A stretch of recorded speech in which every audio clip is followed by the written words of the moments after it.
And it's 8 days to the Joy News National Dialogue on defending media freedom ahead of the December polls. Welcome to Newsnight. Tonight, Attorney General orders the payment of a whopping $111.4 million United States dollars to oil conglomerate Trafigura, while dismissing minorities' claims that his actions or inactions led to the cause of financial loss to Ghana. And if you owe somebody money and you do not pay, the person will find means of extracting payment from you. It might tell you, ascertain that there has not been a single judgment debt. Many a time, the NDC are quick to say that, all those achievements are nothing. We have details of that. Plus, tonight, massive destruction of farm crops in 8 regions of Ghana following the onset of dry spell in the country. Details as the Agric Minister announces measures to prevent a total drought in the country. Into a free Bono East, Bono, Oti, and the 5 northern regions. I say. We have details. Plus, in our climate focus series, government faces mounting pressure from environmentalists to kickstart a new sea defense project in Keta as the coastlines rapidly vanish. The erosion has been very, very precarious. Government is delaying. I don't know the reason why. There's no time to waste. If we don't act fast, we are going to lose the whole place. And much later also in this edition. People say all sorts of things. You don't have any information, but this is what you say. From my office, I'm to here. If anybody thinks that I've given money to Aveji to bribe him in order to be lenient on them. Public Accounts Committee refutes allegations of bribery and corruption and blames Clerk of Parliament for failing to forward referred cases for further prosecution to the Attorney General's office since 2017. One day, when the Attorney General appeared before the committee, I asked, we have made a number of referrals for prosecution. Tell us what action you are doing or you have taken on them. Then he said nothing has been communicated to his office. Business economist Dr. Patrick Esumi describes as prudent Cocoa Board decision to halt external fundraising program for cocoa purchases this year. And in sports, apologize for your misleading comments. Sports Ministry makes fresh demands to GBC following the controversy about payment to the state broadcaster for the coverage of the 2023 African Games. I believe that the Director General, in his interview, where he created the impression that the minister misinformed the public, should apologize. And then much later. If you are waiting to be rich before you marry, your head is not working. You don't want to marry, but you are sleeping together. Be bold.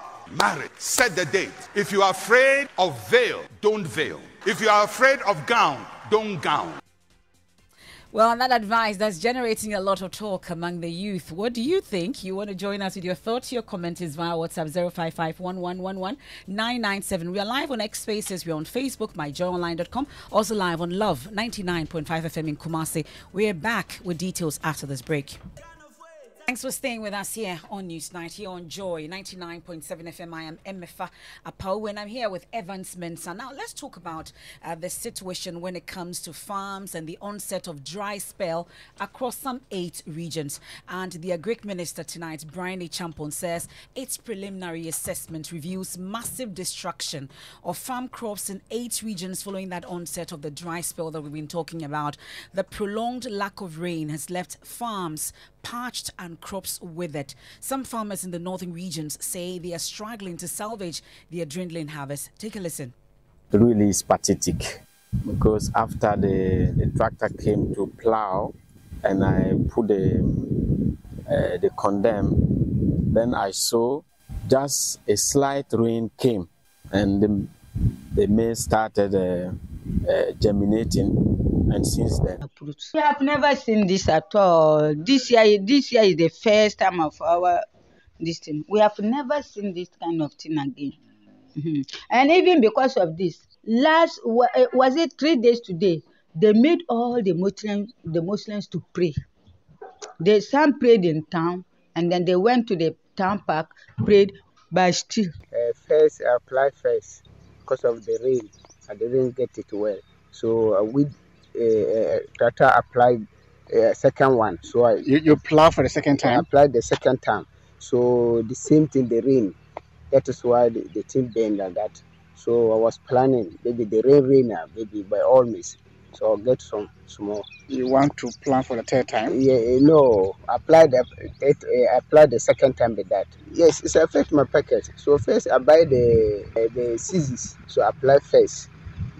I couldn't get it clear. So I buy another one. So now my packet is drying. That is why you see the farm make like that. Well, the Agric Minister has been touring some of the affected areas. He's assuring that government will soon roll out measures to cushion farmers bearing the brunt of the unfavorable weather conditions. We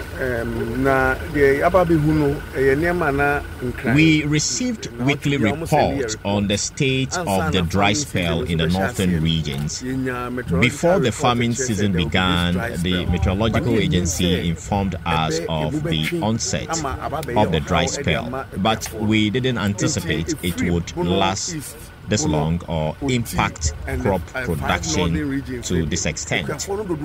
In Bono East, Bono, Oti, and the 5 northern regions, farmers' crops have been destroyed.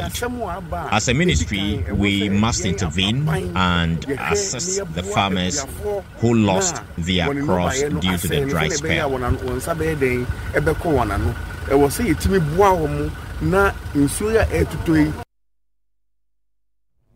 So that's the Agric Minister, Brian Echampon there. You also heard earlier some farmers. Let's get some better understanding of what exactly is happening in these regions that the Minister talks about. The Public Relations Officer for the Agric Ministry is Tanko Bagbara, and thankfully he joins us on the line. We are grateful for your time. So paint a picture of what really the Minister found during the tour of these areas. Yes, thank you for this opportunity, and good evening to your listeners. Yes, so the minister in the company of the chief director and the minister for finance were out there on the field. The M&E and the statistics and research director of the ministry have also been deployed to other parts of the northern region for us to have a fair assessment of the state of the dry spell. And all these will inform the sort of measures that will be put in place. In the coming days, the Honorable Minister will be communicating the hope that government intends to bring to farmers for us to be able to restore them to their livelihood. Give me some clarity. How many regions really are affected by this dry spell? Yeah, so far reports gathered from the regional departments of agriculture indicates that 8 regions, Oti, Bono East, Upper West, Upper East, Northern region, the Savannah, and then the Northeastern region, Northeast region. So 8 regions have been affected. And as we would have seen, even on social media, the pictures circulating, some farms, even if it rains today, will not restore the crop back to life. It means there's total and complete loss of crops as a result of this dry spell.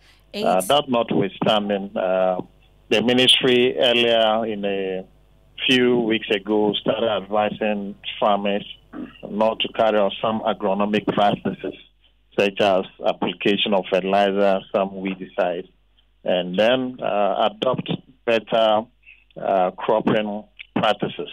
If possible, use drought-resistant varieties in the case of those who have plowed and were not able to put the seed into the soil. Mr. Bagbara, farms in 8 out of 16 regions affected by this dry spell. I am concerned. Farmers may have lost their crops, but really, how safe are we in terms of food security? Yes, I wouldn't be in a position to speak about food security now until the total assessment is carried out and some figures put to the loss. And based on that, the sector will be able to, as it were, make a determination if we will run into crisis in terms of food supplies. But like I said, certainly government will not sit for us to get to that point. And in the coming days, we will communicate hope to our farmers and communicate hope to Ghanaians. But in the midst of all this, though, farmers in part of the northern region, at least some of the northern regions up north, are facing some double jeopardy. We are told about the Bagri Dam spillage, amongst others. It appears that even though they've been hit by the dry spell, they will lose everything totally once the Bagri Dam spillage kicks in. What exactly is government doing to help such farmers as well? Yes, so we've had reports. The spillage is already causing havoc. And farmers are counting losses. So these natural. You conclude on that, Bagmara? But the ministry, like I said, will definitely put in place some interventions to ensure that livelihoods are restored. You're not able to tell me the immediate interventions? For now, I will not be able to put forward any intervention. But Why? like I said, the minister will communicate that. Why? Well, I will not want to preempt. Well, that's Tanko Bagbara, is the public relations officer for the Agric Ministry. Let's get further clarity on what is happening in that part of the country. 8 regions in total. Let's bring in right now Smith Wayo Mahama. Is a Tamale Technical University lecturer there, has been following the developments very closely. Also joining us is Francesca Mate, the head of research and applied meteorology at the Met Agency. Also the deputy director there. Gentlemen, thanks for your time here on Newsnight. Mr. Mama, thanks for your time. And from what we're witnessing in these 8 regions, you study this terrain quite extensively. Is this unprecedented? Let me start by saying good evening to you and listeners. I want to, just for starters, I want to say that what we are experiencing this year somewhat is quite new, though in time past we have experienced similar situations. Now, I actually suspected this was going to be the case during the heat season. The heat at the time was just so unbearable and was at an all-time high. So I could hazard the guess that we're going to suffer very low precipitations. And so for me, when it actually started, I wasn't very much surprised about it, except to say that it is a sad and unfortunate incident. And so for me, for starters, it is a new thing, quite unprecedented to say in your very own words.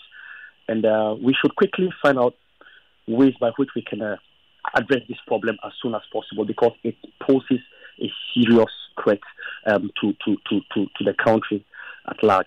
Given that 8 regions, and when you take these 8 regions out of the 16 regions, they are the leading food suppliers, or our food basket is greatly dependent on these 8 regions, especially from the Bono area coming down.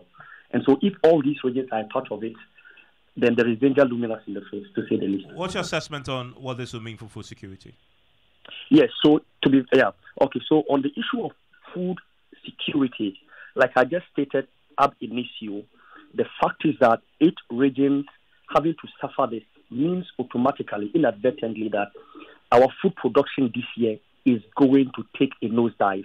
We are plummeting, we are going down this year because many farms are not doing well. The spillage has come to worsen even the situation. And so, moving into next year, we would experience some levels of food shortage. And that brings to mind the issue of high levels of importation of even staple food in the country. And I mean, your guess is as good as mine. You can imagine what it's going to do to the Ghanaian cedi moving forward. So as for food, moving forward next year, there'll be some level of shortage because our food basket is going to suffer. I want to bring in Francesca Mate. Francesca is the head of research and applied meteorology, the deputy director to the Met Agency. Francesca, the weather currently is proving quite challenging for people there, and as we've just heard that this is unprecedented. What's the Met Agency's prediction going forward? Is this going to improve anytime soon? Oh, yes. Good evening to our listeners. So, it's going to improve. We have just finished for the minor season. And in the minor season, we forecasted for the minor season for the south that we were going to have the dry spell would lessen, and then they are going to have a shorter dry spell within the minor season.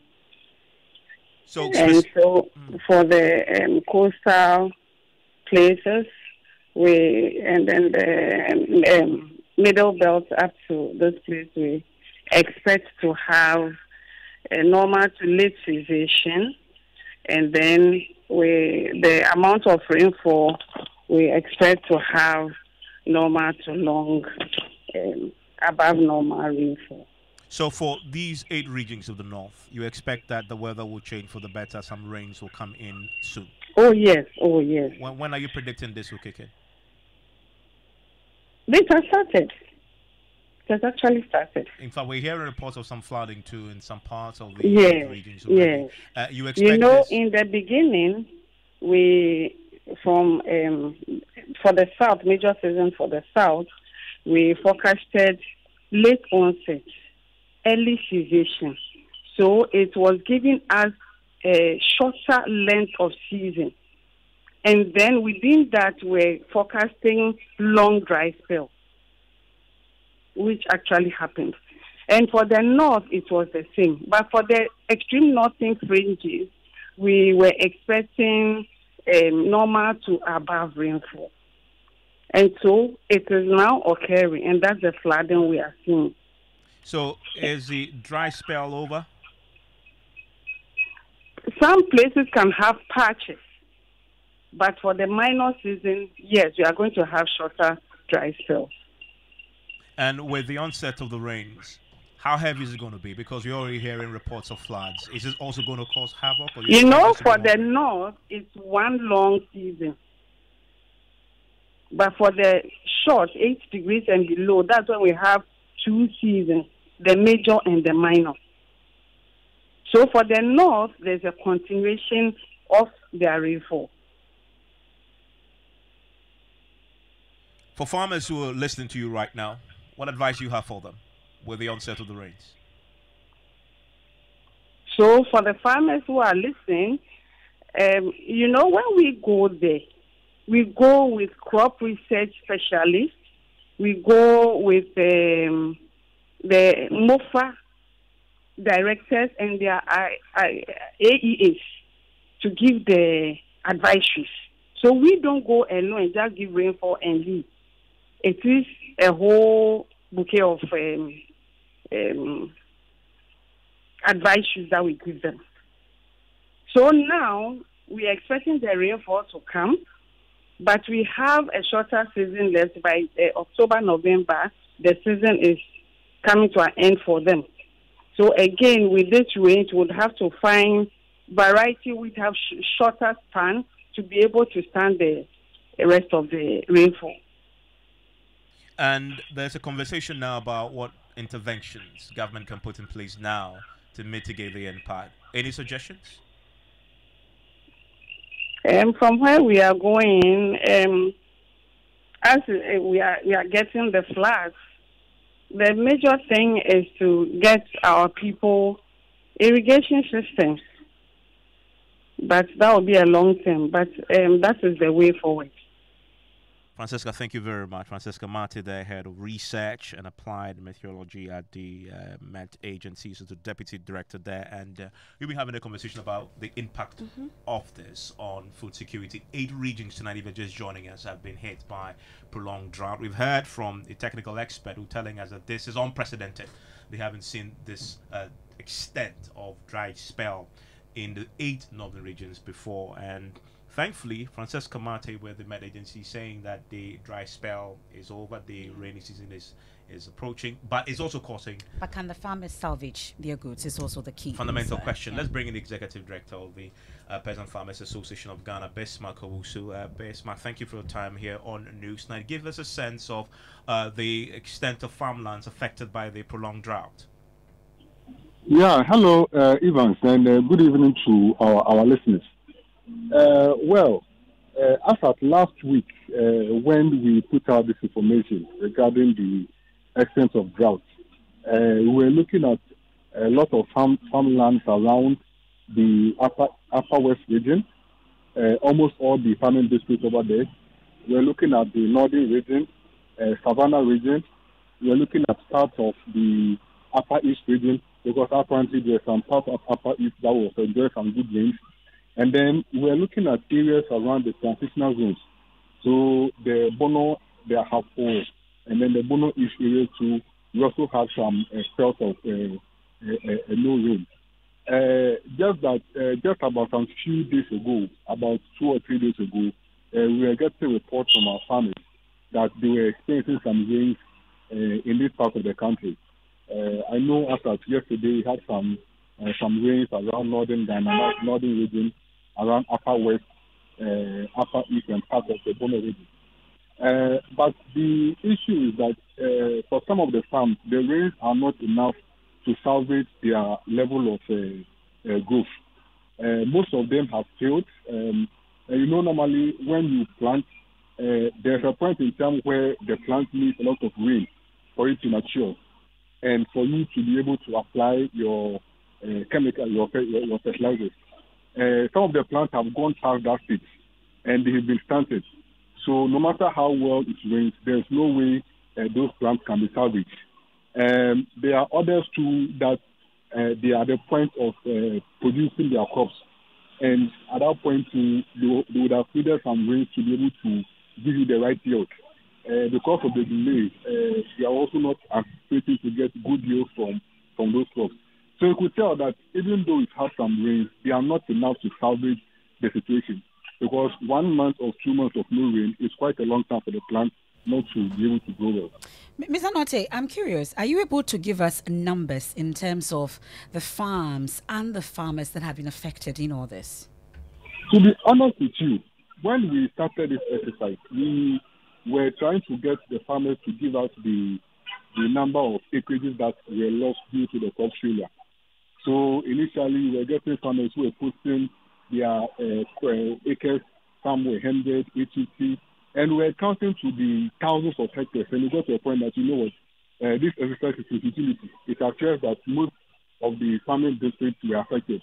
So we couldn't even count to that number because we realized that it was widespread. And if you look at the geography and then the dynamics of farming in Ghana, you realize that most of the crops that we consume, most of the staples that we consume, especially the maize, the rice, the cowpea, the vegetables that we consume, mostly are grown in this part of the country. That's the transitional and the savannah zones. So once there's a major shake in these areas, then the impact on food security is quite severe.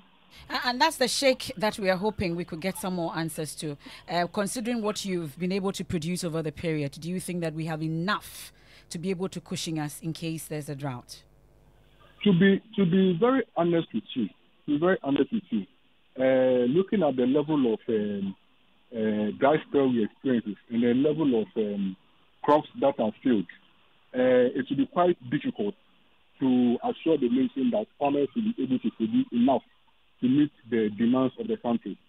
As I said, in the major season, we would have expected a lot of the crops should have been at the stages of either harvesting or so. But it appears that we didn't get that. And if the major districts that are producing these crops are not giving you the yield due to the dry spell, then I can assure you that it is very difficult for us to be able to do.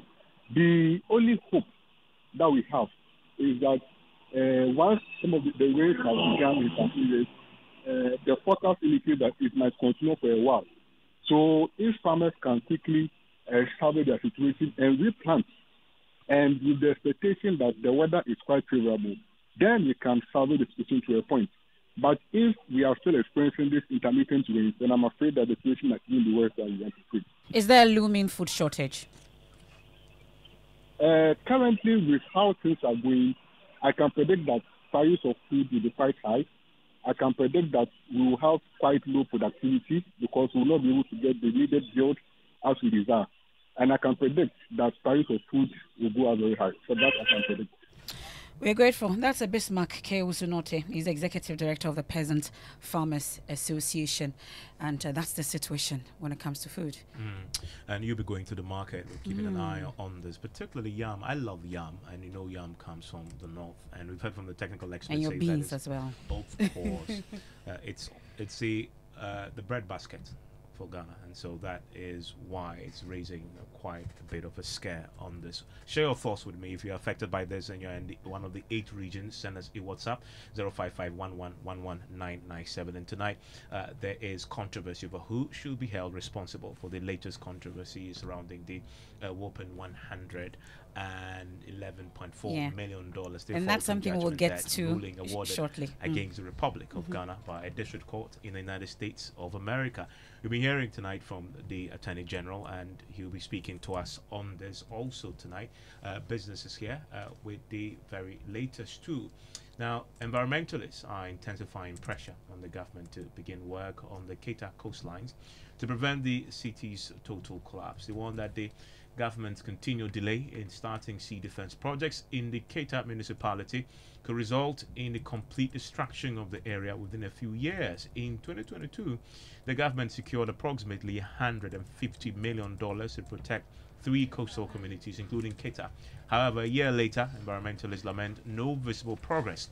In the second part of today's climate series, Vanishing Shores of Keita, Carlos Caloni explores how rising sea levels are affecting tourism, revenue, and even the dead in a Keita municipality. Apart from negative impact on housing and livelihood, the rising levels of the sea is negatively impacting on tourism here in Keita.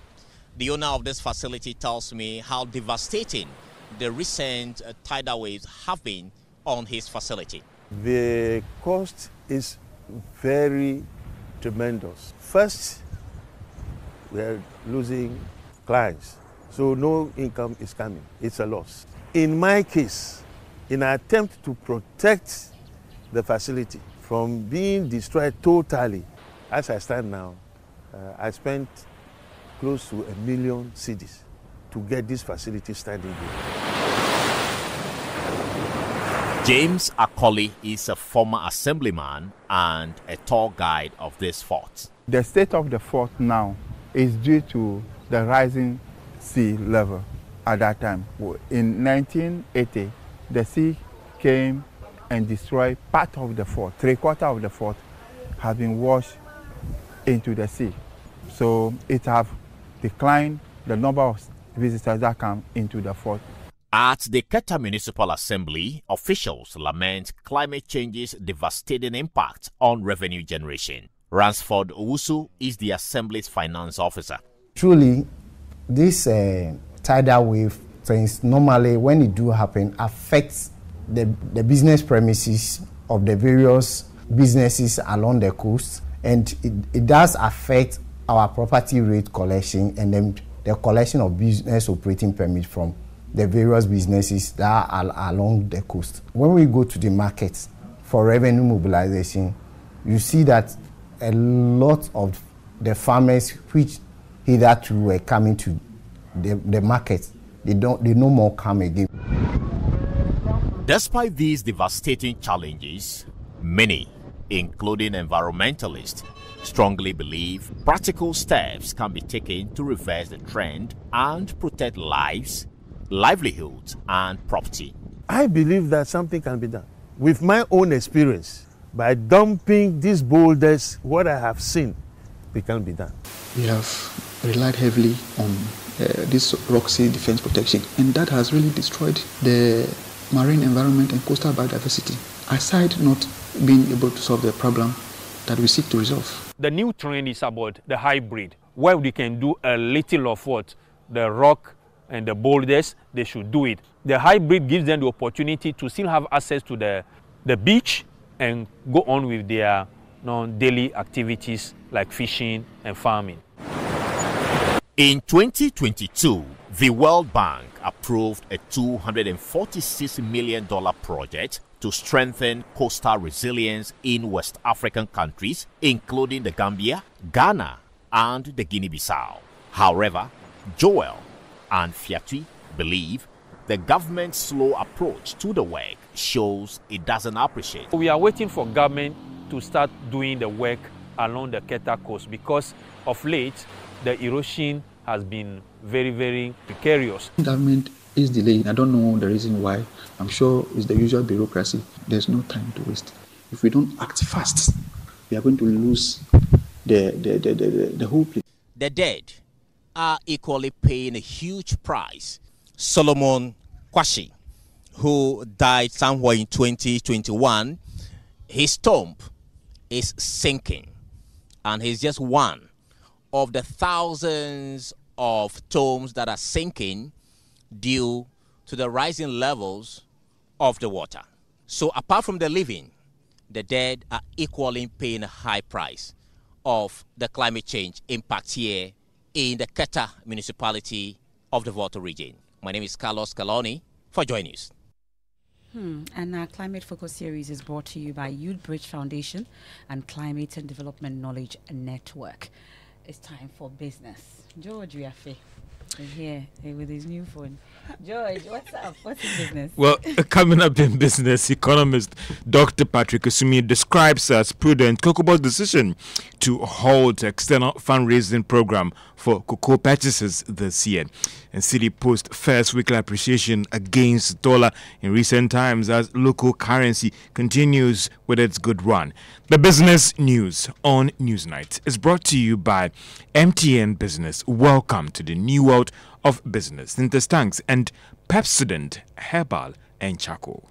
You welcome back to Business on Newsnight. Now, economist Dr. Patrick Esumi has described as prudent decision by Cocoa Board to halt the external fundraising program for cocoa purchases. Cocoa Board at a news conference yesterday announced that it will not be turning to the international market for its loan syndication to buy beans for the 2004-2005 crop season.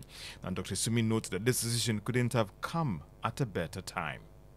My only wonder is why we have been going through this for long and we didn't do this early. I'm sure there could be, especially at the beginning, there could be some challenges, but I think whatever support that can be provided to Cocoa Board to make this work, we should let it happen, because this is, I think, is the best thing I've heard from Cocoa Board. Prof, there are some who think that Cocoa Board is being forced to do this because they have been rejected, they have actually been rejected by international banks or not so good financial position. Well, it seems like that might be the case. If you look at the trouble that we had last year getting the syndicated done, and then also the problem that the cocoa production itself has suffered, I think you could see that maybe Cocoa Board's hand has been somewhat forced. But for me, that's not the point. I think hard times should force you to make long-lasting reforms. And so, as far as I'm concerned, whether it's because they are struggling to raise the funds or whatever they go here, we are here, and I think that's the most important thing. Economist Dr. Patrick Esumi speaking to my colleague Winston Taki. Now, the city recorded one of its first appreciation against the dollar in recent times. When you track the local currency's performance in the third week of this month to that of the second week of this month. But what is driving this good run? There is more in this report. Based on data picked up from some of the major commercial banks, the city had gone up by some 0.13% against the dollar when you compare its performance in third week of this month against the second week. The development showed that the city's appreciation has moved from the daily appreciation to more of a weekly improvement. But there are some who don't want to link it to the fundamentals of the economy picking up, but rather an improvement in the supply situation. This is because the Bank of Ghana has been very active on the market over the past week. Others also think that the dollar has also lost value on the international market, and that is what is feeding into the recent gains of the cedi. So if the dollar starts appreciating on the international market, that will not be good for the cedi. It also appears demand for dollars has also slowed a little bit, and all these developments are impacting on the Ghana cedi. And That is a Business Desk report. Now, the Minister of State at the Finance Ministry, Abdul Asari, is insisting that the revenue measures proposed by the New Patriotic Party candidate Dr. Muhammadu Bamia will improve compliance and rake in more revenue. According to the minister, the proposed reforms will not affect the current IMF program, but actually reprove what country is collecting when it comes to the domestic revenue base. She spoke at the 12th Annual International Tax Conference in Accra. And in encouraging people to comply with these taxes, you don't necessarily have to increase taxes, but then you broaden the base. Once you broaden the base, if you broaden the base and you even tweak your taxes downwards, it can go a long way to improve and then raise revenue. So that is what we are focused on this time, promoting more of efficient measures to increase the taxes. And that is why we want to hammer more on the digitalization aspects. Let's focus on other stories. And the Director of Human Resource Development and Mentorship at the Ghana Employers Association, Yvonne Asari-Abua, is urging human resource participants to leverage on artificial intelligence to provide flexible working arrangement for females to excel in their roles. According to her, the full participation of women in the workplace creates value for the organization, hence the need to provide them with this flexible and adaptive working condition. She spoke at the 10th Women in HR conference in Accra, where she encouraged more young entrepreneurs to also explore this avenue. I think that we need a lot of education. We need a lot of empowerment, empowering both the males and the females in order to do that. We also have to implement some flexible working arrangements. You know, things are changing with AI and all of that. We need to also look at the way we address issues, especially for females, because of the biological role that we play. Sometimes it's a bit difficult. Sometimes women are even not able to take certain leadership positions because at 3 I have to pick my child from school. But if you are able to implement or develop certain flexible arrangements for them, that it will help them also give off their best. And you had a director at the Ghana Employers Association there sharing her thoughts about how we can explore AI to recover or grow their workplace. Now let's hear from the Association of LPG Marketers, and its vice president is actually rejecting reports that they are working to stop loading products from the Atuabo plant, which could have infected or affected the plant in that area. We are very much aware of the national security implication of not lifting the LPG from Atuabo. And we are very, very, very responsible association. And we don't want to put this nation under any national security threat. There is nowhere we have mentioned Atuabo. So we are surprised, we were shocked when he kept on ranting and trying to press the panic button, trying to call on national security. National security is a very noble institution. They call us all the time, we explain our issues to them, and they understand. Again, we have never said anywhere that we are not lifting gas from Sage Petroleum at Atuabo. Our letter was specific to Tema depots. We didn't mention Atuabo. And the time for us to even go back to Atuabo is 26, which is not right yet. So why is he jumping the gun? But those ones at Tema that we specify, we are not going to do business with. And nothing will change that standard of ours. There are a lot of about 6 or 7 BDCs that are selling LPG. And since we boycotted them on the 12th, there's still a lot of LPG in the system for all of us to load. There is no shortage of LPG in town. So those two companies, nobody should deceive you that boycotting those 2 depots at Tema will create any shortage. Gabriel Kumi is the vice president of the LPG Marketers Association, rejecting reports that they are planning to extend the boycott of not lifting products from the 2 bulk distributors to the Atuabo plant. And that's all for business on Newsnight. George, thank you very much. And we can now do sports, and Ms. Bao is here with the latest. Yeah, hello, Evans. Well, the Sports Ministry is demanding an apology from the Director General of the Ghana Broadcasting Corporation for suggesting that the Sports Minister misled the public regarding a $3.6 million payment for the coverage of the 2023 African Games. The Minister informed the Public Accounts Committee that over $3 million had been paid to GBC. However, GBC's Director General, Professor Amin Al-Hassan, expressed surprise, claiming they received only $105,000. The ministry, in response, has presented documents including contracts and payment instructions showing over $2 million was paid directly to GBC, with an additional $1 million disbursed to third parties. Now, Jamaluddin Abdullah is the executive assistant to the sports minister. We do not have issues with regards to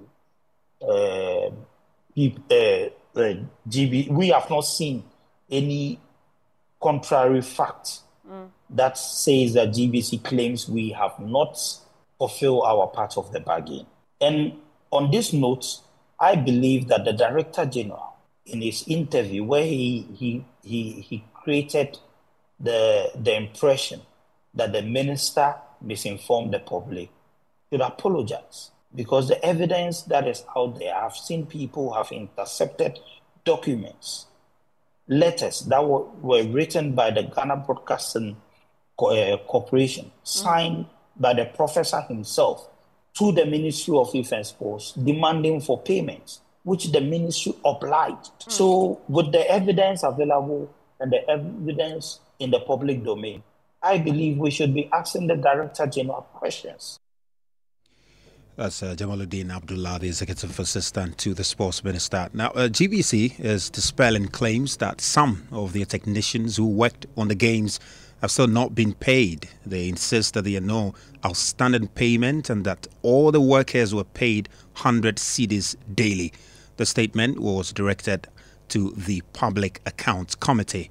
And joining us on phone is the chairman of the Public Accounts Committee, James Kluje Aveji. Honourable, based on the document that GBC has submitted to the Public Accounts Committee, are you satisfied with the explanation relating to this very issue? Well, thank you very much. Ivan, the issue actually is about a public interest question which was asked by Honorable Sam George. It is not part of the Auditor General's report, but our work extends to the area where if there's a question that border on the public that probably need to know, we allow this question to be asked. So I allow Sam George to ask this question. Now, listening to the answer the youth minister, the youth and sports minister gave, and then also listening to the interview that the Director General of GBC granted. The Director General of GBC did not say anything to to mean that the amount paid to them is not up to 3.6 billion. I think he confirmed that. So what the Minister for Youth and Sport told the committee was true, that per the record, Ministry of Youth and Sport paid 3.6 million to GBC. Now, according to the letter also issued by the Ministry of Youth and Sports, over 2 million was paid, about 2.5 million was paid to GBC, and 1 million was paid to a third party. But the Director General of GBC did not clarify that position. What that he said is that the total amount, the only amount that came to GBC was 105,000. I think that the Director General is not coming forward with the full information.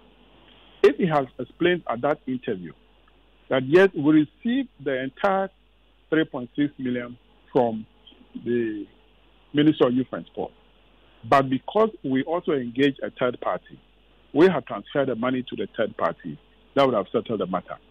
So for me, the issue is now border on the Director General of GBC to explain. I've seen another letter which is coming from the Director General of GBC, stating the various category of the third party that received the money. And when you sum up the figures on that letter, it's add up to about 3.4 million. It is not up to even 3.6 million. So there's another question there for the Director General to answer. But for us as a committee, we don't have any problem because this issue is just for public interest question. If it is part of the Auditor General report, we would have gone into detail and then recommend what action to be taken. But for now, I think it's something that both the Director General and GBC and the Finance Ministry of Youth and Sports to come out and reconcile the figures and let the public know. Thank you very much, Honourable. That's the chairman of the Public Accounts Committee there, Honourable James Kuleje Aveji. Evans, that's it for sports. Thank you very much, Ms. Bao. Now, let's focus on this particular issue also. Is $4 million, $111.4 million default. That's on the judgment debt ruling awarded against the Republic of Ghana by a district court in the United States of America. Now, we know that for close to 4 years, oil conglomerate Trafigura, through its Ghana Power Generation Company, has been on the heels of government of Ghana for terminating that power purchase agreement. Well, we've been hearing from former Power Minister Dr. Kwabena Donkor on this, who's been taking on the Attorney General. But the Attorney General has been responding, dismissing some of the claims made by Dr. Kwabena Donkor. After the entry of the arbitral award, which is final, the only obligation left is for the state, which is the judgment debtor, to pay. So it is a failure of the government of Ghana to pay this judgment debt entered in January 2021. Which has led to repeated applications in various courts by GPGC. You remember that about some few months ago, our High Commissioner to England, Papa Wilson Ankuma, was actually on radio, on your network, lamenting the seizure of some assets and all that. And that was settled in such a way that the assets were released from attachment. The government of Ghana subsequently paid some amount of money, but it was not in full settlement of the judgment debt. So the judgment debt is still outstanding. So the explanation for the failure to pay now does not lie with the Attorney General. It lies with the Minister of Finance. It is actually a matter between Minister of Finance and Minister of Energy. And as far as I'm concerned, any role to be played by the Attorney General did not happen in my time or tenure as So that's the Attorney General, Minister of Justice, Godfred Yeboah Dame. Evans, it's a Wednesday, and it's time for fact-checking. And we are focusing on some recent claims made by Director of Communications of the Baumia campaign, Dennis Miracles Abuaji, on the MPP's record when it comes to macroeconomic indicators. Head of our research desk, Raymond Aqua, has more on the claims and the verdicts in this report. Record to have claimed that the MPP succeeded in moving inflation into a single digit and that this was achieved between 2017 and 2024.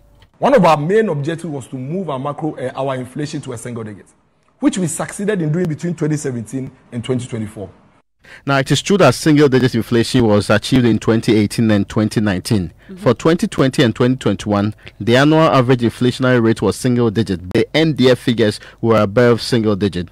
However, the claim that there was single-digit in 2017 is false. For both the NDF figure of 11.8% and annual average of 12.3%. Again, the claim that the years 2022 and 2023 both had single-digit inflation is also false, as the average inflation for 2022 was 31.4%, and that of 2023 was also 40.3%.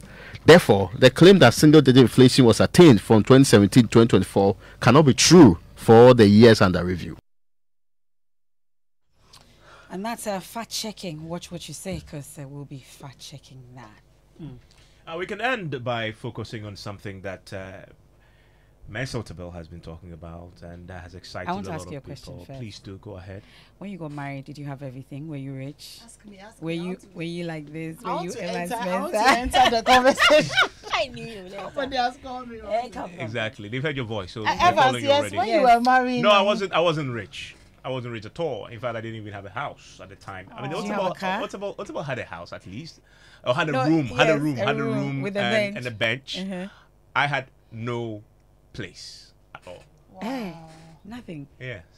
Hey, your wife has kept faith with you. That's nice. Oh, it was later, but it happened very quickly. But you had vision, that's the most important thing. But then there's also those who say don't marry potential. You know, there's so much conflicting advice. Yeah. Most men will say, until we have everything, we don't want to get married. What works for you? What works for you is the most important thing. You saw potential in him. Now see him. No, you're right. You see? Will you marry a poor man? At this point? Or back then? Things are different now. You Doesn't know? matter when. Doesn't matter when. Things are different now. As a beginner or as a veteran? Doesn't matter when. Because the perspective is different. I mean, when Things you're have starting out changed. life, really things have you know, changed. but when you're coming with baggage, you know, you've been married before, you have kids. Would you marry a poor children. guy who shows promise? I won't marry promise. I need to see a bit more than promise. Okay. Not money, Yeah. but a certain drive, a certain ambition, a certain dedication to a better, you know, that you want to see. Yeah, he has all life that, but he's poor today. No, yeah, of course. I mean, that's You fine. marry him? Yeah. You? Yeah. Too? I will. Yeah. Yeah. Okay. Let's listen to Otabo. When I was married, my wife would tell you, I didn't have anything. Didn't have a bed, didn't have chair, didn't have cutlery, didn't have plate. We married. The first furniture for our room was benches, but we were together. We prayed together. We believed together. Then we moved from benches. If you are waiting to be rich before you marry, your head is not working. You don't want to marry, but you are sleeping together. Be bold. Marry. Set the date. If you are afraid of veil, don't veil. If you are afraid of gown, don't gown. If you are afraid of wedding cake, don't cake. Just come to the church office. This is the woman I want. This is the man I want. Do you, I do. Go.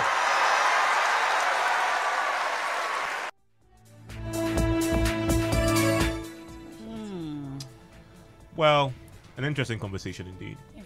But would you allow your daughter to marry somebody It's her choice, who it's her only shows promise? It's their choice.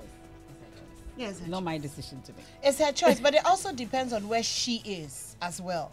So if she's, I mean, If you're all starting, you say it's fine. if you're also, no, I meant, you know, sometimes we make love, like, it's not love that you eat, you do, but like, you know, you have Love to pay doesn't go the to the bills. market, You have to have, at least you should be able to afford the basic. I guess let's ask the ultimate question. Will the two of you marry a guy with an empty room with only a bench in there?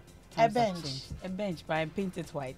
That's the question. That is the ultimate question. No, Would back you in the marry? day- No. Oh, it's he not has about- started a church. He is preaching No, in 2024. He has started a church. Otabil has started No, a church. no, of And course. they were using church benches Yes. at that time. And he had promised, like you see, this is the He was pastor young. of a church. They had started. He Yes. wasn't that poor. So Yes, you so- wait, so okay, take- so take Evans the wait, ultimate back Evans then. wait, Evans wait. Today. Fine, Will you marry that guy? See, I'm in my 40s. with I have only two a children. room? I have So two the children. I'm person a that we are single coming to parent. marry on the bench, is he also in his 40s? And where will the or children 50s? also sleep? On the bench. If you are in your 50s, That one so they you are are sleeping big. on the bench. Okay, so yeah. let's One there rephrase. for let's the rephrase. 18 years and the 20s. Will you encourage your daughter to marry a Encourage. guy with Why should to I marry encourage my no, daughter? to marry a guy with an empty room and only has a If bench they are in there? starting life, I've told you, my situation is different. They are starting life. He sees promise. I see a promise in that guy. Why not? He has a room with a bench. They will definitely can be a room with a bench. But that is not, It that can is be a not room the whole with- story. No. I'm sure Tabu was just giving a scenario that we He are taking him wasn't out of giving a context. scenario, it was a Really, room really. with a He's just bench. giving you his situation. Let's not take it out of context. But you haven't really. answered the question. Times have actually You changed. haven't answered the question. Uh-huh. Will you? Your daughter comes to you and says, I want As advice, for bench, mommy. dear, no. As for Okay. bench, dear. You? Maybe I'll help him. Your daughter comes, I am mommy, I want pleading the fifth. your advice. Okay. Pleading the fifth. It's very We obvious will when take you, it. no in, comment is I will comment. take it up in prayer and wait for what's Somebody's going to listening to you. Anyways, can we talk about my show? Have you finished your show? What's coming up strong? Sassy we have, Thank yes. you very much. And I wish we were talking about this now, but anyway, we're talking about mixing business with pleasure. Oh. So no, I know it's not that kind of pleasure, but you know when you're in a business, you know what is it like with your friends and your family? There was a clip I was watching, and lots of people who are in business say that their friends don't actually support them. They don't repost, they want discounts, they want that, you know. So it's that kind of conversation, you know. When you're in business, do you bring your pleasure into the business? You know, do you bring your boyfriend to come and stock the shelves and pack stuff and, you know, all of that? So yeah, That's why you know people like James Abbott, they like the rah-rah for You can get food for free. Wow. Wachira. You know, you can go eat wachi for free. Go and eat it for free. Exactly. But then you're ruining the business, aren't you? Oh, it's love. Especially the photographers. They'll give you, we give our phones to them to take a picture for us instead of paying for them to take pictures. To take pictures of us. Yeah. I mean, so many instances. So that's what we're talking about. So stay tuned in. Strong and Sassy coming up. Goodbye to Evans and MFR.